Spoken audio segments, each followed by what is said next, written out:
President Trump's last year in office was bookended by impeachment trials, and in between, marked by other historic events, a deadly pandemic, the economic collapse, racial unrest across the country, and a violent insurrection at the U.S. Capitol.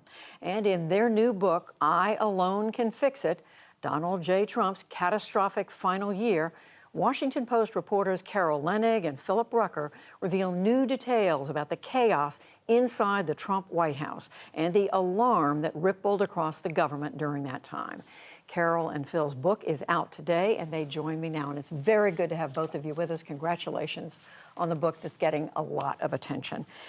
You already do this remarkable reporting in your day job, and that comes through in this book. But Carol, let me start by asking you, what was President Trump's bottom line in this final year in office? What mattered more to him than anything?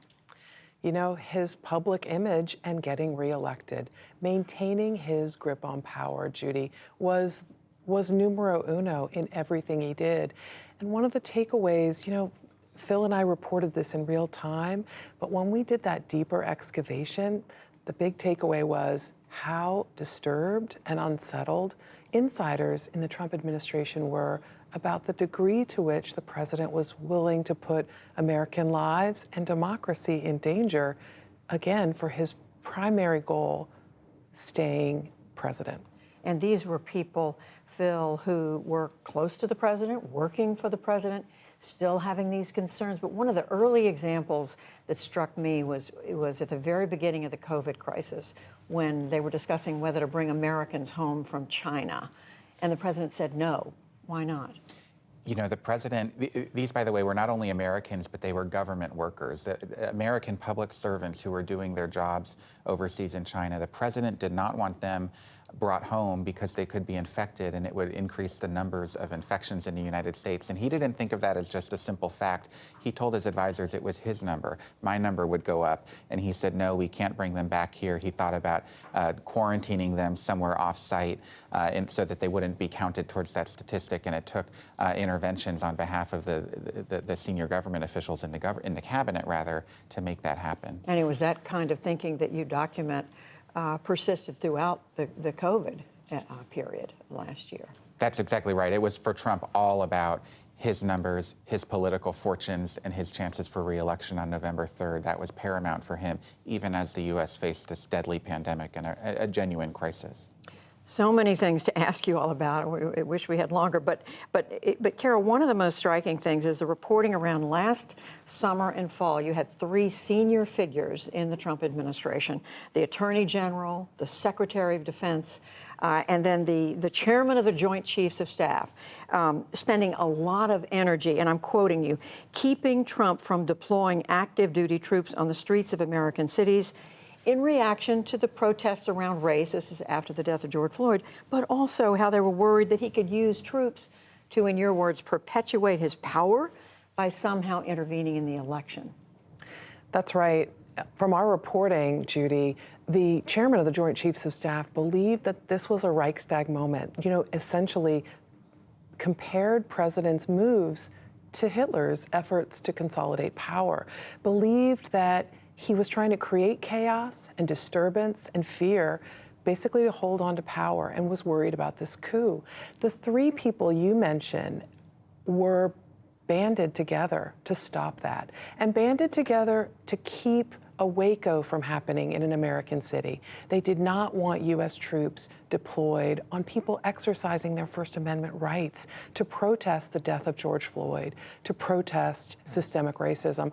And they would meet together privately before going into the Oval just to basically, you know, compare notes and figure out a plan to stop Donald Trump in his tracks. Of course, none of this was public. I mean, there were rumors, but none of it was clearly public at the time. And then, Phil, you have, you know, fast forwarding in the days after the election in November, the president seriously thinking at that point about firing his Secretary of Defense. He was also thinking about firing the chair of the Joint Chiefs, General Milley.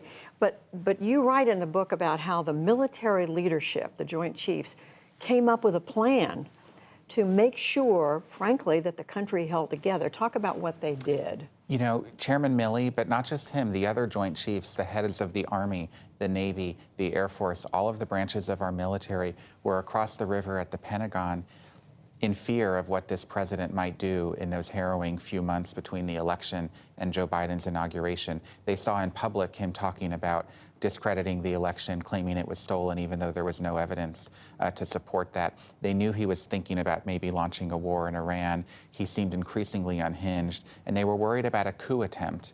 And they banded together and they thought, you know what, if the president were to give us an order as commander-in-chief to do something they thought was unconstitutional or illegal or unethical in any way, that they would resign one by one to try to delay taking that action and basically form a guardrail against the president's dangerous impulses. How eager were they to talk about this, Carol?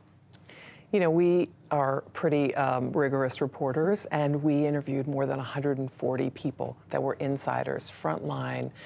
There were many people in real time when we were reporting for the public, for the Washington Post, who would not talk to us. They were afraid of Donald Trump, and some of them were afraid of coming forward for fear that they'd be replaced by even a worse yes man or yes woman. And we found, Phil and I, when we went back to interview people, they were more willing basically to educate the public, and their fear had fallen off. They were also worried these aren't just, you know, history in the rear view. This is current events. This is a Donald Trump who is intimating that he will run in 2024. We'll see if that's true. But people wanted it to be known what he actually did behind the scenes. Yeah. I think it's really important, Phil, to illuminate, to remind people what the president was doing on January the 6th when this mob was overrunning the Capitol. What he was doing, he wasn't going to the Situation Room in the White House. What was he doing, and how hard were people trying to reach him who he said he didn't want to talk to? Judy, it's chilling. The U.S. Capitol was under siege. There were violent rioters at the Capitol calling for the vice president's head, chasing after lawmakers. And the president, President Trump, according to our reporting, was in the private dining room off the Oval Office watching television. He was AWOL when it came to his responsibilities as the president and the commander-in-chief. He was not communicating to leaders at the Pentagon. He was not involved in orchestrating any sort of law enforcement or military response to protect the Capitol. He was watching it on television. People, advisors outside, were trying to call him, to get through to him. Chris Christie was one of them, to try to tell him he needs to tell his supporters to stand down, to go home, to stay peaceful. He wouldn't take the calls. We heard in our reporting that Ivanka Trump, his daughter, who had been in her office upstairs on the second floor, had to come into that dining room multiple times, one time after another, to try to get her father to finally put out a statement to his supporters, which he did in that video, but it took 2 hours and lives were lost. And he resisted, was resisting. He did. Absolutely. whole way. Multiple times. For hours, they were working on this without success. If you think about this and people think, yes, all this happened, and yet there's still 74 million people who voted for him, and a lot of them are still supporting him. Carol, you've covered this city for a long time. Phil, you have. I mean, how do you explain the fact that after all the things that have been reported about what Donald Trump did, that, I mean, many politicians would just go hide under a rock and never want to be seen in public again? Donald Trump struck a chord. You know, in our first book, Judy, A Very Stable Genius, we talked about the one thing that Donald Trump was truly a genius at, and that was his mastery of the megaphone, his ability to tap into people who feel elitists have dismissed them, people who feel disenfranchised, people who feel like the economic winds are blowing against them and that they are looked down upon. This group, including some white supremacists and nationalists, they really love Donald Trump. And now you have a band of Republicans who want that Donald Trump voter desperately so they can stay in office. So they continue to repeat the lies that Donald Trump promulgated. And just quickly, Phil, I mean, you had people who wanted to talk to you, wanted to get the story out, but there are many others who are sticking with him. There are many others who are sticking with him, but Donald Trump also wanted to get his story out. We sat down with him for 2.5 hours at Mar-a-Lago for an interview for this book, and look, people are sticking with him. Tens of millions of Americans support him to this day and believe the lies that he says about the election, which is one of the reasons why the threat to democracy is not yet extinguished. This is very real and continuing. Very real, very real. Phil Rucker, Carol Leonnig, we thank you both. It's quite a book. It is I Alone Can Fix It, Donald J. Trump's Catastrophic Final Year. Thank you both. Thank you so Thank much, you, Judy. Judy. Appreciate it.